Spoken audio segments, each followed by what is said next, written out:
Hey guys, welcome back to Mike's Custom Weaponry. We're going to change things up a little bit differently than we did last time. Last video I posted, I just was posting a live stream on whatever I was currently working on. Happened to be a shotgun. Today we are going to do this revolver. You guys can see this is a K-frame that I've been working on for a little bit, and what I'm going to do is I figured I'm going to take and start this project with you guys from start to finish. I'm going to, start to finish-ish. I've done a little bit of work on it already, but I figured you guys need a project that we can follow through together. So today we're going to do a little bit on the cylinder, and I just pulled the cylinder out. I already had the screw out of it, but we're going to, I just want to give you guys kind of how this works from conception to finished product for me. And this is not a customer gun. This is just one of my shop guns here that I bought in and have been working with. Occasionally I gotta adjust things a little bit here because we're a little bit higher than last time. Yeah, you guys should be able to see that. We're gonna be just working on this flute today, and you can see I have nothing on there right now, so we're going to go ahead and sketch in some backbones here if I can find my Sharpie, because I think I do things a little bit differently than most people, whereas I kind of come up with the idea on the spot. So I don't know, we'll try something. Let's see what we can come up with here. And this is really all I do when I'm getting things started on one of my guns anyway. If it's a customer piece, I need to actually have a design worked up ahead of time. That way they can look at it and approve it and all that. But so I'm just giving a rough idea. It doesn't have to be 100% perfect. And again, the light reflection is still an issue. But hey, I have a new web camera, so you guys can see me and hopefully hear me a little bit better this time. Also, on the technical side of things, I found out that my last video, I think because it was streamed, it had a desync issue where all of the audio got so far off of the video that I would say something to you guys and then turn back to go to work, and then the voice would come through. So I'm going to try just recording this and then uploading it for you. And excuse me for, not looking at the camera. I'm still looking at my computer screen here, trying to make sure that everything's in focus and it's all going to work the same as it did last time. I think you guys can still see that. It's the light's kind of blocking half of it. I need to figure out how to block that reflection just a little bit more. Put some tape on there, maybe. I don't know. I'll mess with that later. I think you guys can see these relatively well enough. Which side? Is there a specific spot? I'm looking at the camera here, trying to find a. Wonder if I can just turn the light down. Nah, it doesn't really help. Basically, I have to block most of the light in order to see, in order for you guys to see. But then I can't see. Well, we'll just have to play with it. But we're gonna start with something, kind of simpler. This isn't gonna be anything too outrageous. There's oil on the cylinder, and Sharpies and oil don't like to mix. So we'll try something here. But I was actually impressed. A lot of people watched that last video, and I felt awful because when I went back and watched the video, it was terrible. You guys were stuck trying to hear me over the graver, and hopefully this time it's a little better. You can kind of, you might be able to hear me a little bit over it. We'll see if that happens, but see if it's a little better this time. But this is about what I start with. I'll block some of the light so you can see. I just get a rough idea of the backbone with the Sharpie. And for this first scroll, this is called the origin scroll. You got the termination and the origin, and I like to cut scrolls inside out actually. So I start with the very front, the termination rather, and get everything adjusted here. Yeah, you guys should be able to see that. And I actually cut kind of backwards, so I start with the termination.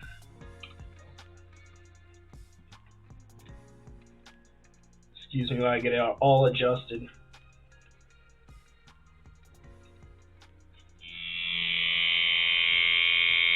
And the reason I start with the termination is because I always feel like it's easier to keep the scroll concentric than starting with the origin. Yeah, you can do it just fine the other way, but I feel like it's just a touch easier to go about it this way.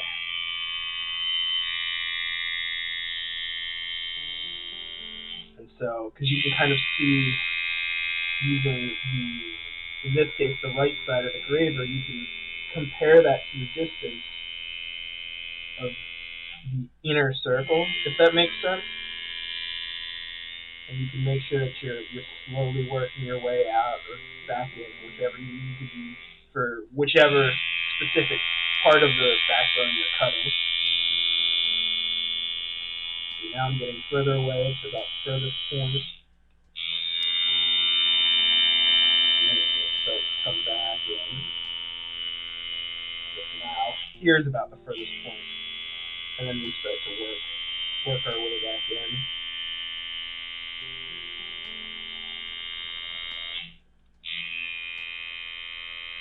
Back to the origin of the scroll.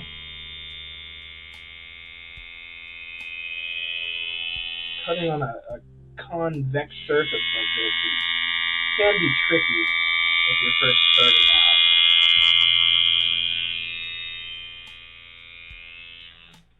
And so then there we have a nice, you can see, again, I think it gets better as I cut more. You can see I didn't follow the line exactly, but it doesn't matter because I'm cutting to the metal, not to the line. So now what I like to do is I like to get my backbones in first. So I'll get the next backbone centered. Shift the whole thing over. Make sure she's lined up. And if you spin it, you can see that the next backbone is centered. And this one, the origin scroll I always like to cut in reverse, but the next scroll kind of depends on what you're feeling at the moment.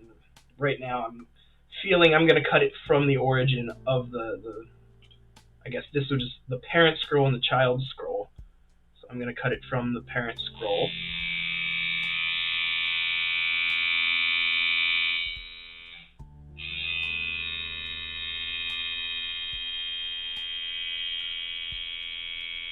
And I know some people like to cut scrolls in one direction. And like if you're only making, for instance, I'm right-handed, and so they would only cut them, so you're turning towards you, opposite of how I'm cutting this particular one.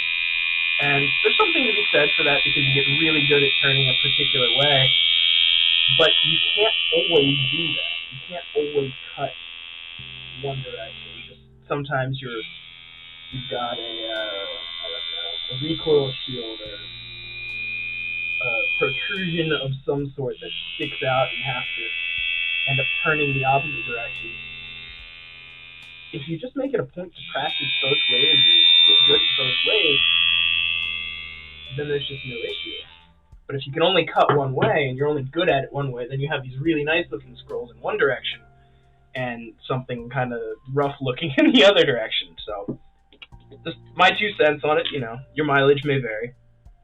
I'm taking a little bit of just alcohol, or rubbing alcohol, using that to get rid of the Sharpie on there. And that's about all I use or can use for as far as transfers go. Now, of course, once I finish this particular pattern, I will go back and make a transfer of this pattern and then transfer that to the other cylinders because I'm trying to duplicate that exactly. If I'm just doing, one thing, like say I have a general layout on a slide and the sides are completely different, and I can usually just sketch that in by hand, and it comes out even better because then I'm cutting to the metal. You always cut to the metal. You never cut to the pattern unless you're trying to duplicate something, or but just as again, my 2 cents. So now we're going to go back in and add some leaves, and I usually start with the internal leaves. Some people can start with the external, and so I've got these. Actually, tell you what, let's start with the external leaves here first. And you've got these areas over here. Just a little design lesson here. You've got these little areas here and here that tend to be empty if you're trying to fit a round object into a square-ish area. And so you can use simple leaves to fill that. And so I'll start with this one here. And we'll make this a little bit of a larger area, so we'll do a little bit of a larger fill leaf. And you always start with the first J hook, I guess they call it, on the back side of the leaf. And some curlier, puffier looking leaves today. Something along those lines. And now we've got a little bit more area to fill out towards the side here, over toward this section. If the light will cooperate with me here, yeah. So we got a little more area to fill here, so we'll do a leaf that extends, a leaf shape that extends out that way a little bit more.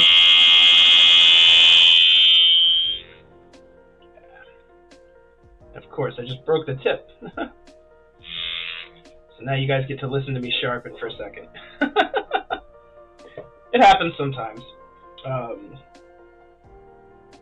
Sometimes you can go an entire gun, even possibly 2 guns, without breaking a tip, and then other times you make 3 cuts and you've broken a tip.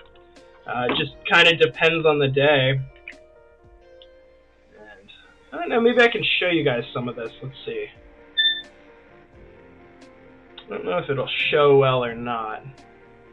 Maybe we can take the macro lens off here for a second. I don't know if I've shown anybody this. Let's see if we can get that centered. Yeah, we'll try that. So we've got these templates here. I don't know if it'll focus or not. It might be too close. There we go. We've got these templates. And you've got various different grit stones. Start with a 260 grit stone. We have our graver positioned in there. And it's just a matter of taking and rubbing it back and forth on the stone until it's sharp again. And then you just go up and grit stone until it's something that you can use, until it's sharp enough. So the 260 stone is nice and rough. It'll cut and remove material real quick.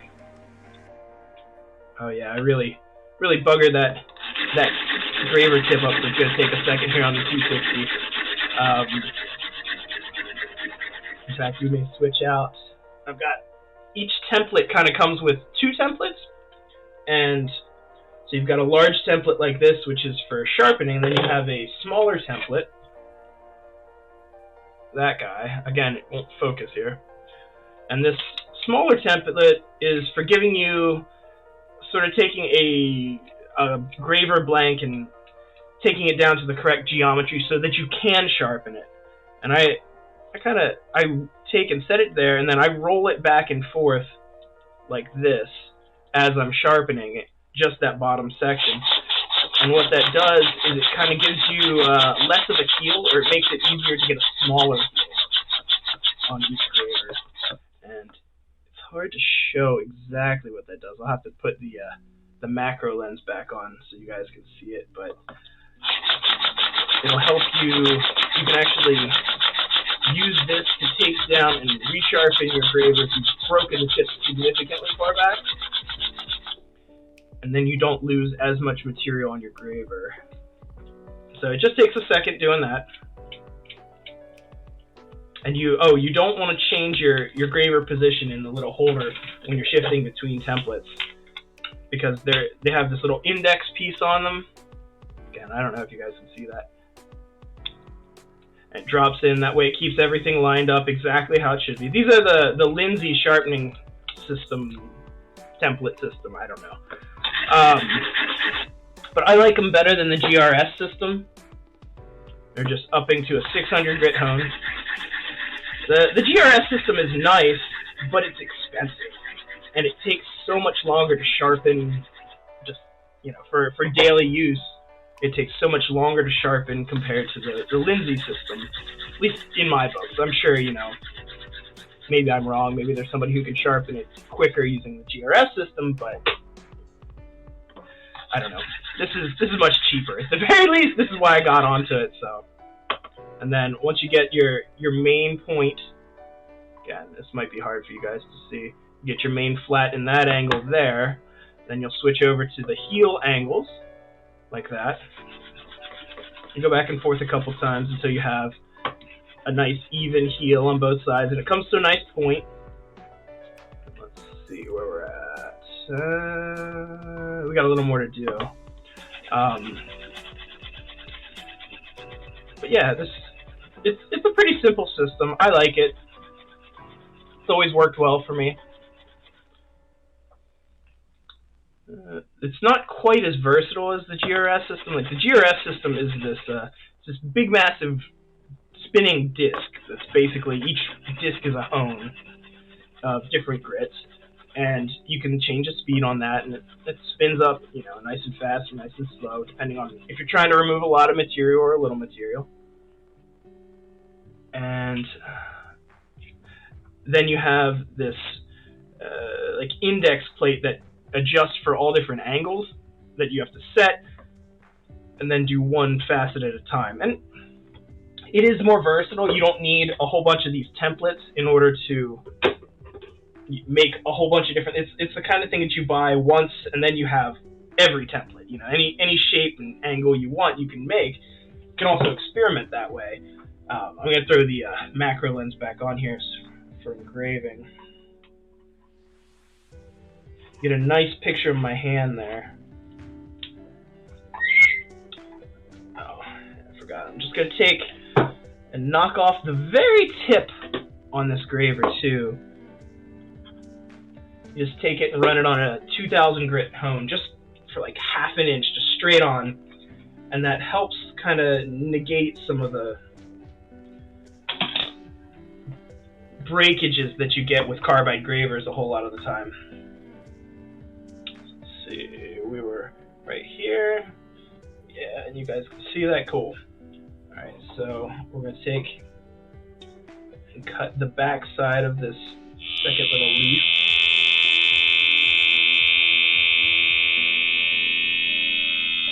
Hopefully I don't break a graver. Hopefully there's not like a hard spot in the cylinder. Oh, that came nice and clean. That's exactly what you want. And we'll finish that off. And there we go. We have our first leaf. And you see how that fills that space and kind of gives you, it looks like it grew there as opposed to being put there. There's nothing worse than having a sticker thrown on the side of a gun. I call them stickers because it's just like a design that wasn't meant for the space, and you just take that and copy and paste and then engrave it in. You really have to see each individual space and design your scroll to fit that space accordingly. So I'm actually going to readjust this here a little bit because, again, this is a convex piece, and so you kind of have to roll it back and forth to get some of these harder to reach spots. And so we'll put another leaf right here, a little bit smaller this time, just because it's a smaller area to fill.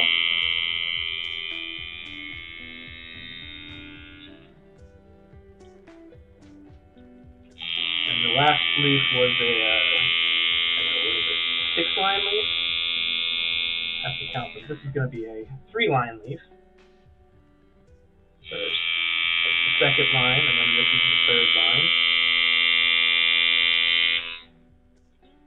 And that fits that and kind of balances the sides out. Now we'll go back. I might try putting some tape or something over my light ring, just so you guys might be able to see a little better. Maybe I can zoom in a little. See, I'm just worried that you guys don't see any of that. I don't know. I'm just holding up my hands over the light ring to see what I can do to kind of mitigate that. Really, unless I cover the vast majority of it, you guys can't really see much.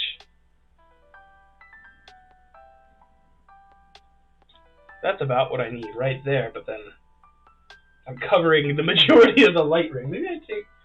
I don't think I have any tape right here that I could do that quick. Maybe. I don't know. Does that help at all? Tape like a piece of wood over top of it. Nah. Okay, anyway. Trial and error. We'll figure this out eventually. Eventually I'll get another microscope that has the camera work directly through the microscope, and you guys won't have to worry about seeing things specifically. So now we're going to start on the internal leaf. And I'm going to keep this first one pretty small. Again, we're just kind of making this up as we go. I haven't planned this out. I figured I would show you guys kind of behind the scenes exactly how I do things. We're going to keep this first one pretty small.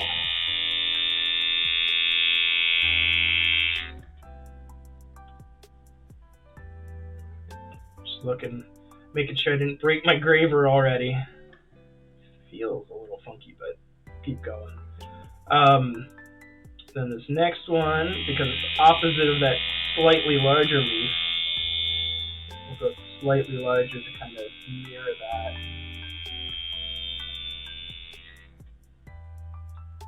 You want to kind of keep your leaves opposite each other. This one's a little off, but it's all right. It'll look okay. I've always looked at engraving and art in general. It's just you try something, and sometimes it works, sometimes it doesn't. But don't put so much emphasis on trying to get something 100% perfect. Kind of let your subconscious figure things out. Okay. So I like to try and look at what feels right to do, not necessarily spend hours drawing out every single different iteration that I could put on a single gun and then only ever cut one. I'd rather spend the hours actually cutting all those different iterations and say, oh yeah, that doesn't work, that does work. Because you can't see it until it's cut anyway. You can draw, you can spend all the time drawing you want, but until you start cutting, you're not really getting anywhere. I mean, it's worth knowing what you're doing to get your structure correct and kind of learn what to do, but there's so many other aspects to engraving as opposed to just being able to draw. You've got to get your lines even, you've got to get them concentric, you've got to get them to taper correctly and split differences. You've also got roll to deal with, you've got convex and concave surfaces, you've got different things that protrude that mean that you can only cut half of a circle. And being able to draw on paper is great, but if you can't put that paper in metal, put that drawing into the metal, there's not really a whole lot of point to it. So when I practice, I don't practice on paper, I practice on steel. Honestly, I go out to to my shop, and I pick a random tool that looks fairly barren and bring it in and just start cutting on it. And I've got a whole bunch of really poorly, ugly engraved tools sitting out in my shop. But that's how I practice. And then we're just continuing cutting some internal leaves here. I'm not sure what sort of termination we're going to use yet. We'll see when we get there.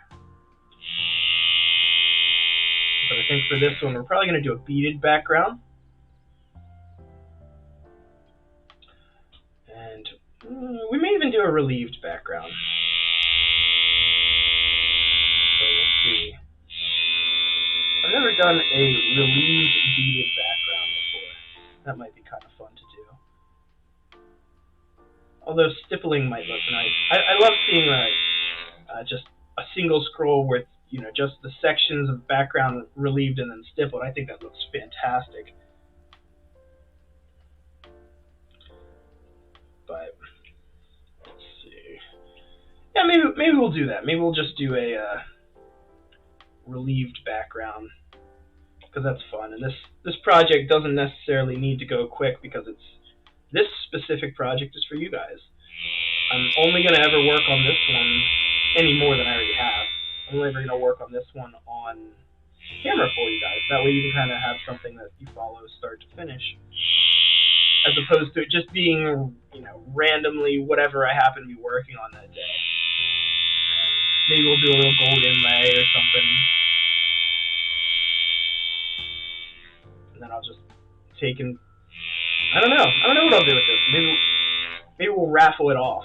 Either that or it'll go up on Gunbroker. I don't know.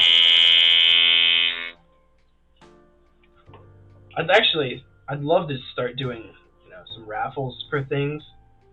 I'd love to get my setup professional enough that you guys can watch a bunch of things and a bunch of different, projects like the whole way through, and then get set up and raffle everything off. Get enough support that way that I can afford to, buy a gun every month and engrave it, spend the time engraving it, and then just give it away. I think that would be really cool. Something that I've been thinking about for a while, just haven't had a chance to really get to it. But here, I'm just relieving the background on all the little sections here.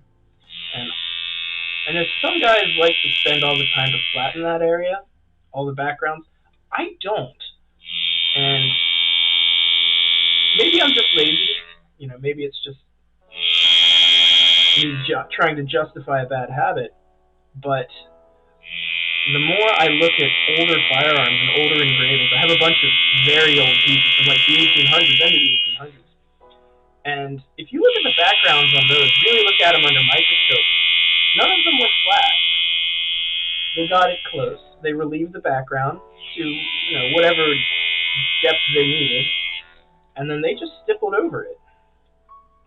And I kind of like that idea, and in theory, if the gun is going to be used, because it's a tool first and foremost, it's going to be outside to some degree, whether it's just at a range or whether it's actually going hunting, or whether it's, in this case, I guess, being carried. And so all of those little background sections, all those relieved sections that the engraver took and spent all this time in, relieving and making nice and flat, they're going to get filled with dirt and grime and skin and pocket lint and whatever else. It's never going to really look flat anyway. So it's kind of why take and spend all this extra time and effort to make it, in theory, perfectly flat when it doesn't really matter anyway, because it's going to get all filled with junk. That you'll see in just a second here as we stipple it. I gotta readjust everything a little bit. That it flattens as you stipple anyway, so no, maybe we can zoom in a little bit for you guys. Yeah, that's not bad. You guys can kind of see that. So this is just a triangular pointed tool, and you can see it's a little blunt. And by a little blunt, I mean it's fairly blunt. I should probably sharpen that, but it'll be okay for now. And you go in here at a much lower speed. I'm cutting all of my lines at about 5,200 RPMs, and this I'm down to 2,300 RPMs, so I'm about half the speed. Just go in there, and all those little ridges and stuff, they tend to get pretty flattened out. Anyway, this goes fairly quickly, and if you have a little bit larger tip, it's got a little bit of a nose, a flat nose on the end of the stippling tool, it tends to go a little quicker.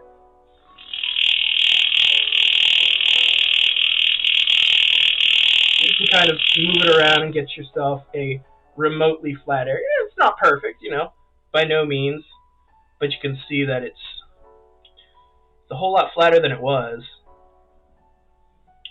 And then we're just going to go back through and do the other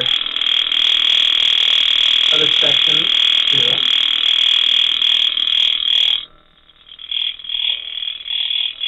Now, normally I'll take and do everything all at once, so I would normally cut all of my leaf and scroll lines, all of my main lines, and then go back in and relieve the background for the entire thing, and then go back in and stipple it. But I figure we'll break it up a little bit here, just to keep having to constantly readjusting the light. You kind of want to have whatever you're working on centered as much as you can. Sometimes you can't get away with it, so.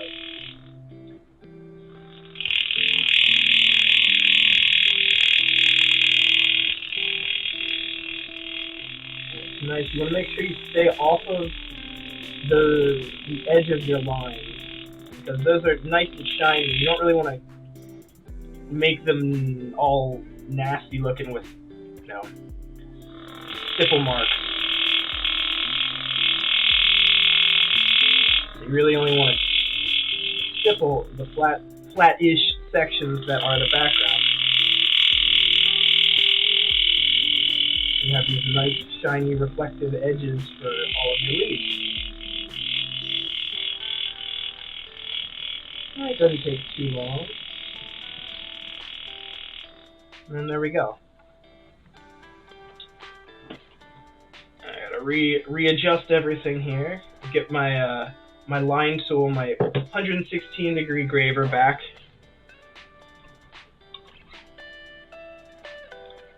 And that's about what we have. And I can't tell. I can't figure out how to make you guys see that a little nicer.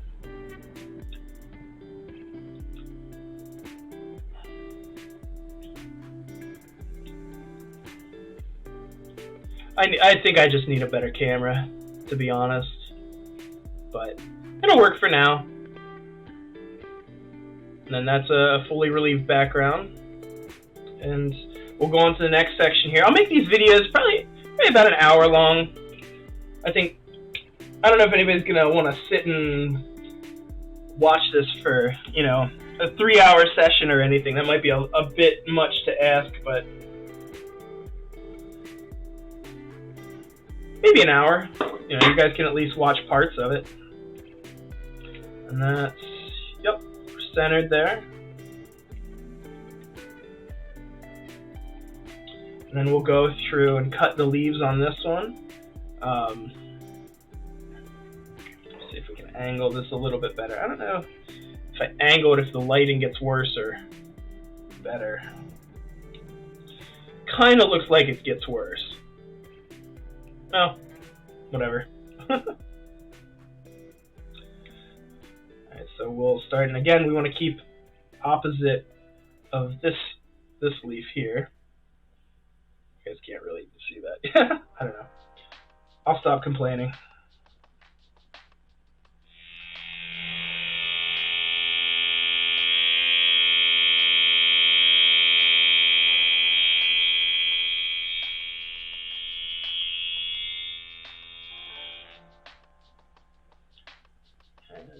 Again, we're doing sort of puffier, rounded back sections of the leaf. Just a huge fan of the way that looks early American style. It's kind of indicative of that.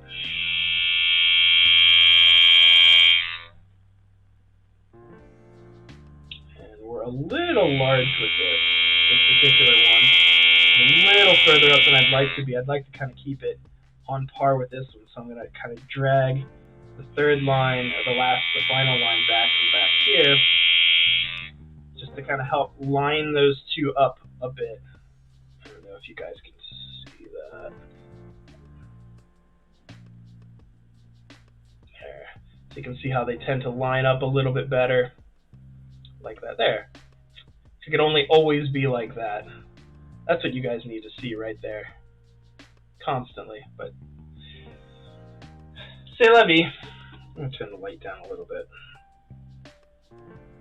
See, if I turn the light off, I think you guys can see just fine. No, it's too dark. Light on. Yeah, the white balance in this camera, I don't have any adjustment over it, so we're kind of stuck with whatever it gives us. But I did upgrade my webcam, so you guys can see me better. Maybe I sound a little better too because it has a built-in microphone this time, instead of just the webcam on my computer, my laptop.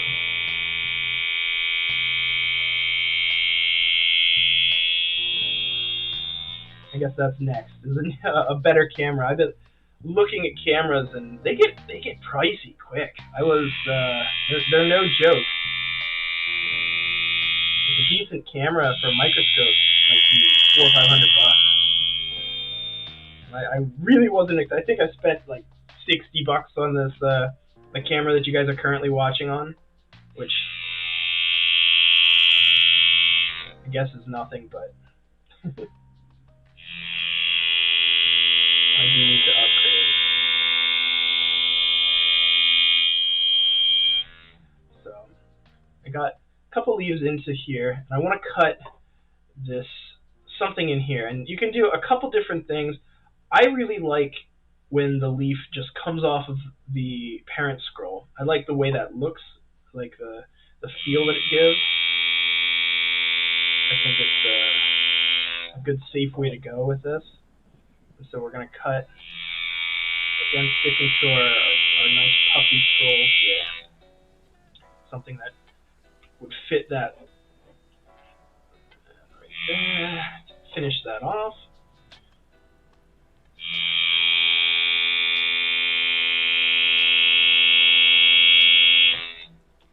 You can see. Yeah, I think that fits pretty well. And we'll go back and finish off our child scroll here.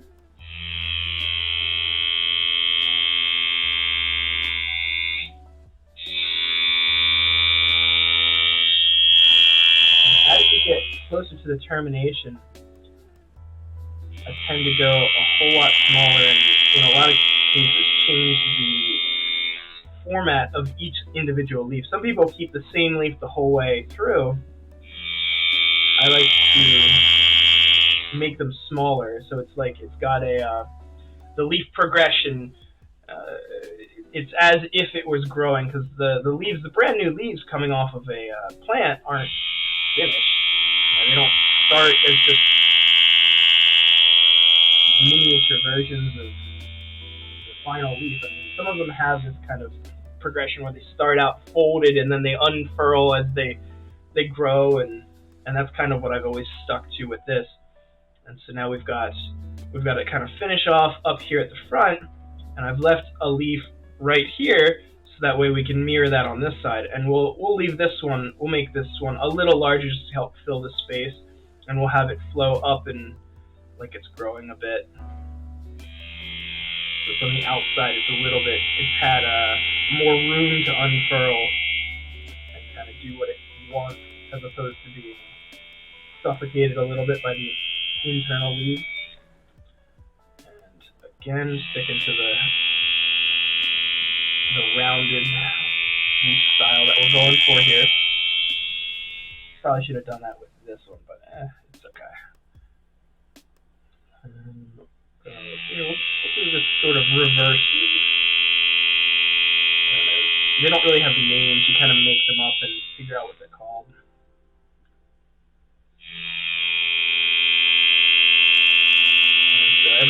I assume everybody has a little name in their head for their particular leaf shapes. So that one I have just dubbed the reverse leaf, just because it comes out and then curls back around. So there we have the child scroll cut. Now we're going to go back through and relieve the background. And I'm just doing this with a 1/16 engraver just off that edge.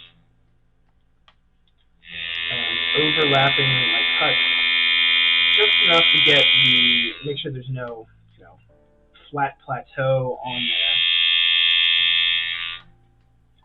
And you can really cut this as deep as you want. Certain instances you gotta be a little careful how deep you cut, but this is a 38 special, and we're cutting about at the absolute most maybe 10/1000ths of an inch, so we're not removing a ton of material. On some of like the really high pressure stuff, like if you're doing something like, I don't know, 500 Smith and Wesson, 480 Ruger, 435 line ball, you kind of got to be a little careful, because some of those revolvers don't hold up to, as they come from factory. I've seen videos of those kind of exploding, and that's not good. So you want to, some of those instances you gotta kind of be a little careful about, but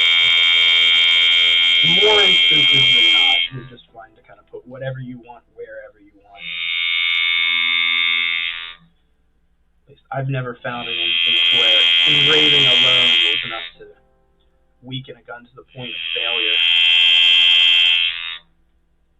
I feel like that's the kind of thing that you would hear about. You would be able to find records of it happening, or maybe not,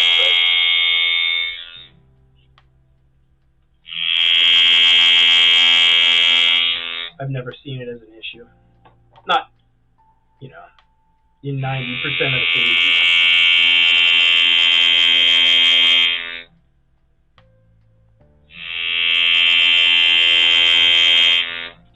And what we'll do is, once we have these background sections stippled, we'll go back and cut the shading in all of them, and then we'll probably call it a day there, just because we're getting up to 42 minutes already. You can see this is kind of a slow process. It's not real quick, for sure. All right, go through and stipple this again. See, now that, you guys can see that phenomenally. I just need to be able to engrave with it tilted way down like that.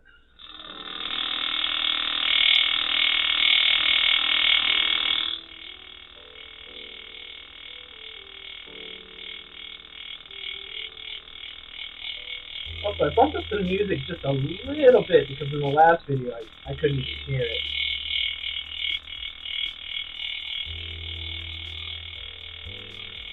I don't know if anybody likes music while listening to it, but I enjoy it. Like lo-fi, kind of relaxing, chill stuff, because this is... Especially on a deadline, I need to pump things along. That's headbanging, whatever I can get some high energy that makes me cut just a little faster.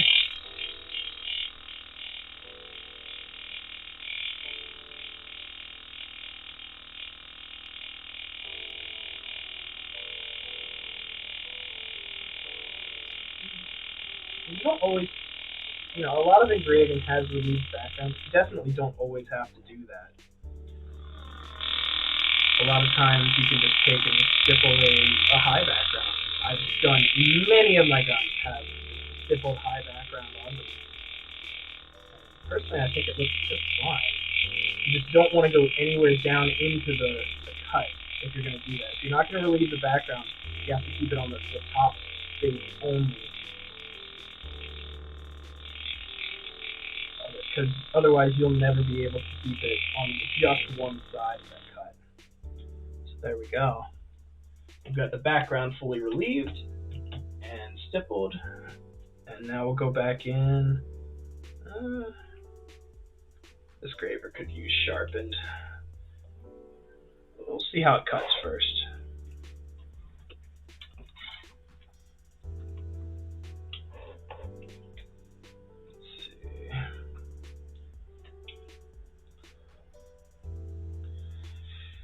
We'll start with something simple. We'll start with the termination here, just to see how this graver cuts. It cuts well enough. Well enough for what we're doing here. It's always nice to have some sort of shading on your termination. It just adds that little bit of extra. Even if it's a simple line like that. I can hide. It's just a simple line, nothing crazy. It's a little blurry.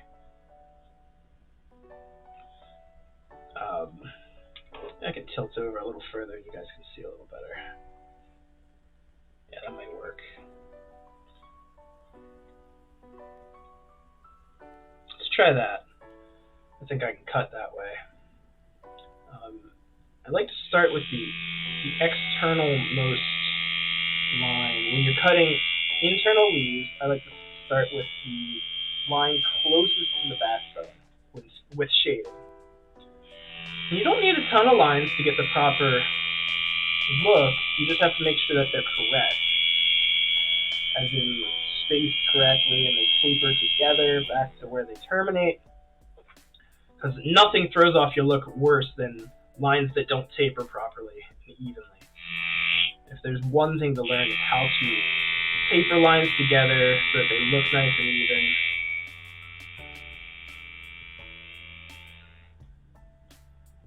So, with when I'm doing external leaves, I like to start with the furthest from the backbone line. I don't know. I haven't really figured out why. It's just how I prefer it. It feels easier to judge everything as you're cutting it.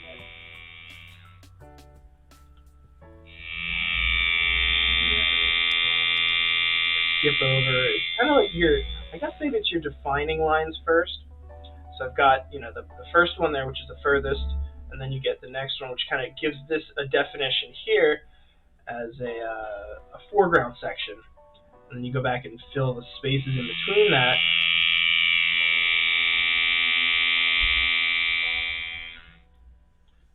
And then finish it off with the last little bit there. That's kind of what you're left with. And then we'll move back on to these guys here. Again, the internal ones, no matter what, I always like to start with the line closest to the backbone. It gives you a nice definitive edge to your shading. And then come back, start with the defining line, shading on the little. You want to define that foreground, that little fold that happens right here. If you can see that or not, yeah. Little fold that happens right here. At least this is how I shade.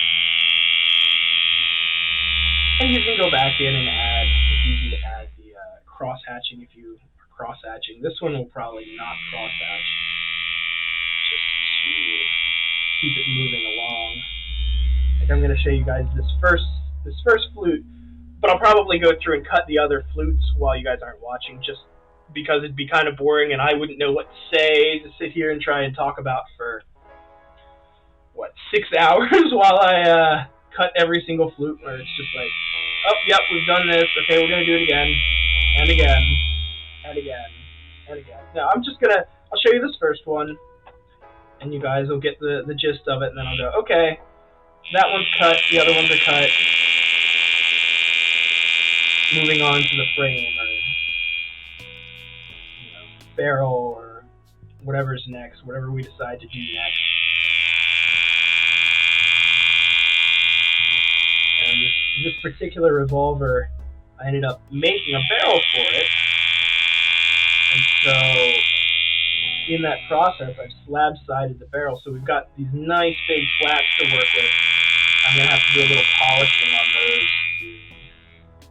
to get it ready for engraving. So I got to do all that. I'm not going to show you the boring work of just me sitting there polishing steel for 3 hours. I like to show you the fun stuff. Unless you guys want to see it, then I'll gladly do a video on how to properly polish. But that seems boring to me. I don't know. Engraving's kind of fun. It's like now you get to see it all kind of come to fruition. I'm just gonna shift over. We're gonna do the shading on the parent scroll here, and you can kind of see where we're going with this. And maybe what I like to do a lot of times is outline these cylinder notches just with a 90 degree graver. We're shading with a 90 degree graver, and the reason we shade with a 90 degree graver is because the shallower the angle of graver, the easier it is to make multiple cuts in a smaller space, because the graver angle is shallower, so it just adds up to less. And I like the 1/16 is what we're using for every other cut here, and I like that for the shine that it gives. It kind of has a nice reflective shine. And I've tried a few different gravers for the standard cuts. I've tried all the way up to a 123 and then all the way down to a 90 just for the standard cut. And for some reason I just keep coming back to the 116 as the one that I like for the normal main cuts, and then the 90 for the shading. I've tried 116 for the shading. I haven't gone below a 90 though. I hear that it's really easy to get some really fine lines if you go really small. But I like these nice heavy cuts because then it shimmers in the light. And some people don't want that though. And if you're cutting English scroll, you don't really want it to be shimmering quite so much. You want nice fine lines that are very shallow and they look black. I guess a lot of what the English uses a 105 graver, which I have yet to try. I need to. Maybe that'll be a video. It's just a comparison of different lines and how they look and how dark they look, because it's all about geometry with how the light comes in and is reflected back off. So it's kind of interesting that you've got a little bit of math to play with there too. It's like a nice combination of both math and art, science and art, I guess.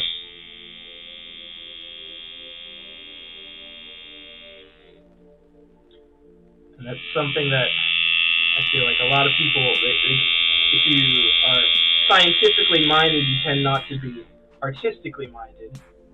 And this is, and vice versa. And so this is one of those odd areas where it comes in handy to be both scientifically and artistic minded. Because you can't draw, but you know everything about it. You're not going to be able to cut anything reasonable. And at the same time, you can be able to draw fantastically, but if you can't figure out some of the science behind it, and what you need to do on a technical level, again, you're not going to be able to cut it. So you really have to be able to do both. At least that's my 2 cents.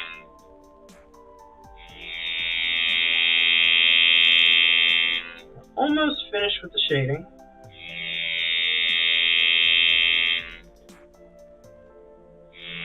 Just a couple more lines here, and then I'll pull it out and give you guys a good look at what we did here today.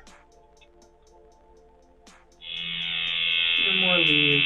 I always find working toward the origin, it's just a little easier because as you spin and say you finish a leaf, then you're already really close to the position for the next leaf.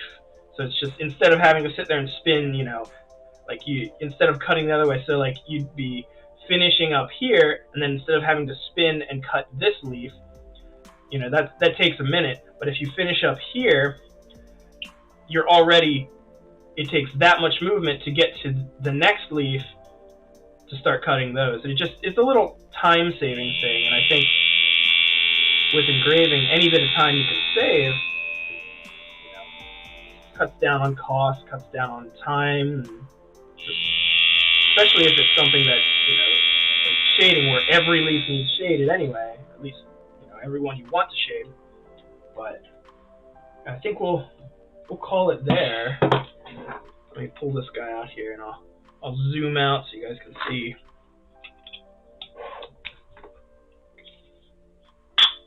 Let's see. And that's what we have for our time today. So thank you guys for watching. Like I said, every Friday we will do a new video, or at least I'll try to, and we'll just go from there. We'll see. Maybe we'll raffle this one off at the end of it. I don't know. But thanks for watching, guys. Have a good one. See ya.